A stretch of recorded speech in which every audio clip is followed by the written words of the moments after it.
السلام علیکم ورحمۃ اللہ وبرکاتہ۔ اللہ تعالیٰ نے انسان کو یہ زندگی دی ہے، اور یقیناً ہر انسان کی زندگی میں سب سے پہلے ضروری تو یہ ہے کہ انسان خود اپنے آپ کو پہچانے، اور اسی طرح ان سوالات کا جواب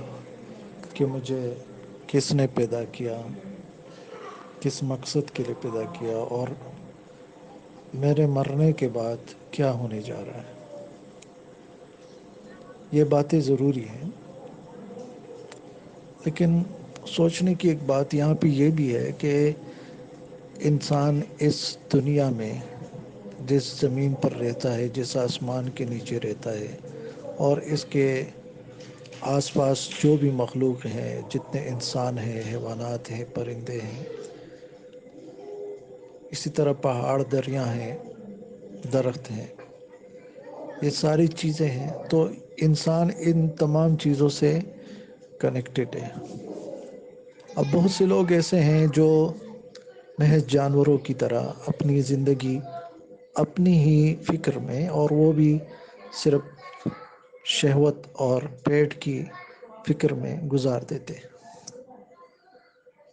کچھ انسان ایسے ہوتے ہیں تھوڑا سا آگے جا کے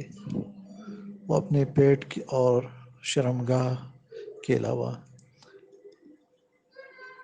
اپنے جسم کی باقی ضروریات، اسی طرح پھر اپنے جسم سے متعلق جسم کو آرام دینے والی چیزیں، کپڑے، مکان، گھر، گاڑیاں، جائیداد، یہ بے جان چیزیں اسی میں کوئی تھوڑا سا آگے جاتا ہے تو وہ شہرت چاہتا ہے، لوگوں کو اپنی میں جو ہے وہ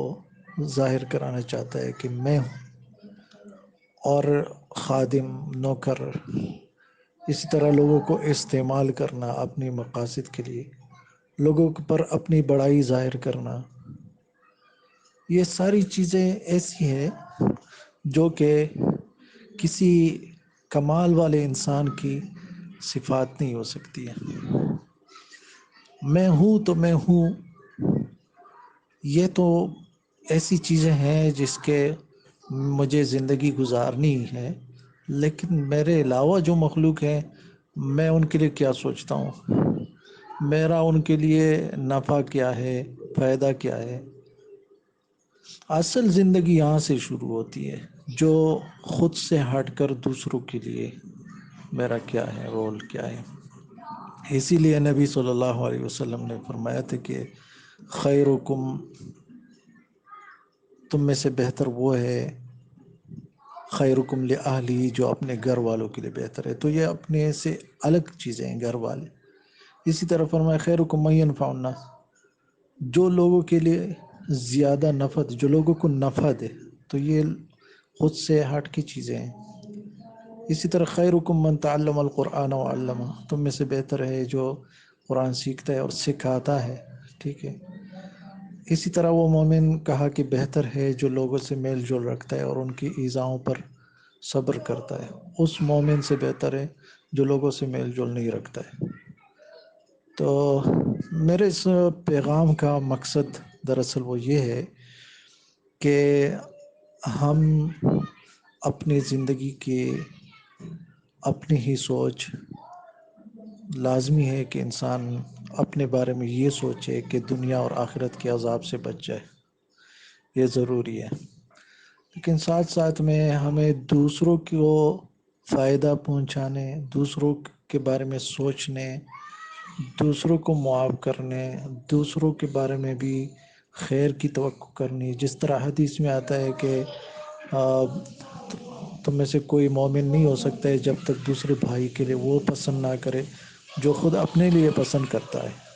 تو یہ بات ہی ضروری ہے کہ ہم تمام انسانوں کو ایک جان کی طرح سمجھ جائیں، اور ان کو بھی فائدہ دینے کی کوششیں شروع کریں، ان کو بھی نقصان سے بچانے کی کوشش شروع کریں، جس طرح خود کے فائدے کا سوچتے ہیں، خود کو نقصان سے بچانے کی کوشش کرتے ہیں۔ یہ میسج، یہ پیغام اگر آپ کو تھوڑا سا بھی فائدہ دے رہا ہے تو یہ میری خوش نصیبی ہے، اور اگر آپ سمجھتے ہیں کہ اس سے دوسروں کو بھی فائدہ ہوگا تو آپ اس پیغام کو آگے شیئر کریں۔ جزاک اللہ خیرہ۔ السلام علیکم ورحمۃ اللہ وبرکاتہ۔